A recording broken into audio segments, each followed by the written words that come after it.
Concentrate on are the near, the people that are nearest.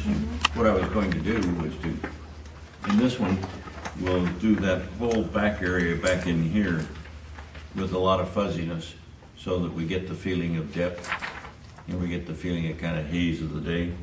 I like the way that he's done it. I've done that sometimes, particularly when I've painted some crowd scenes in Italy, of just taking a little masking fluid and putting a little on the top of the head, maybe the shoulder, to make it look like the sunlight's catching a little bit there, and putting just a little slight gold. So we can do some of that, but that's going to be my goal in this one. And when we get started, have you go ahead and get the drawing, and then the first thing I'm going to do is I'm going to paint this area for these trees over here first. And the reason I'm going to do that is that I want to do it loosely. And so I'll let that kind of blend off of here, and then I'll bring the sky in here, and I'll let these two kind of mix together. And I don't want to have it like the woman at Deerfield. When I said I wanted things to bleed together, and I came out and she had a nice sharp line right down the middle, and she had this all one color, she had the rest was another color. And so what we'll do is to work on that background first. yes. And then work forward in those darker areas. Yeah, because and we can do that very softly, and that's going to be my objective. And I'm going to move a little bit slower. I think that I've been moving a little bit too fast in some of these, both from a student standpoint and from my own. I'm rushing my work sometimes, and I'm not as pleased with some of the things that I've done here in class as demos, because I get ahead of myself trying to move.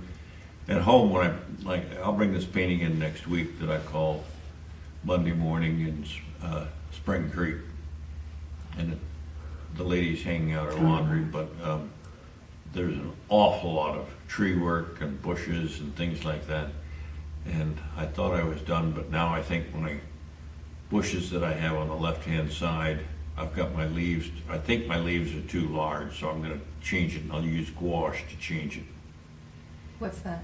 Gouache is it's essentially a watercolor, but with a lot more pigment in it.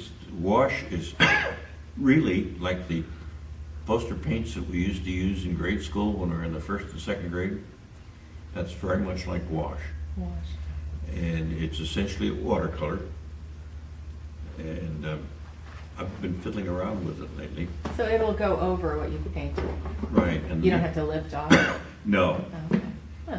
And you have to put on several layers, and when you use I found also the different kinds of gouache. Holbein makes an acrylic gouache, and when that dries like acrylics. You can paint over it. Most of gouaches, when you use them, you go back in and you start to paint on it, and it immediately softens the paint that's down there, and so learning how to put the applications on is much different. Okay. But the nice thing about gouache is that you can put light on top of dark. Oh, okay. You can't do that with watercolor because of the transparency. Oh, I haven't heard of this. Have you? Mm-hmm. You have? Okay. So, but I thought it would be kind of fun to just try, and you can kind of look at this and see how, maybe a little bit about how he's done it. And that's going to be my objective, is to try and get it to turn out that way so that we get that feeling of atmospheric perspective.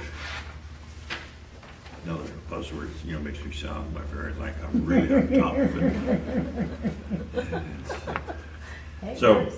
if once you go ahead and get yours transferred, and you got your drawing done? Yes. Okay, and you've got yours? Okay, so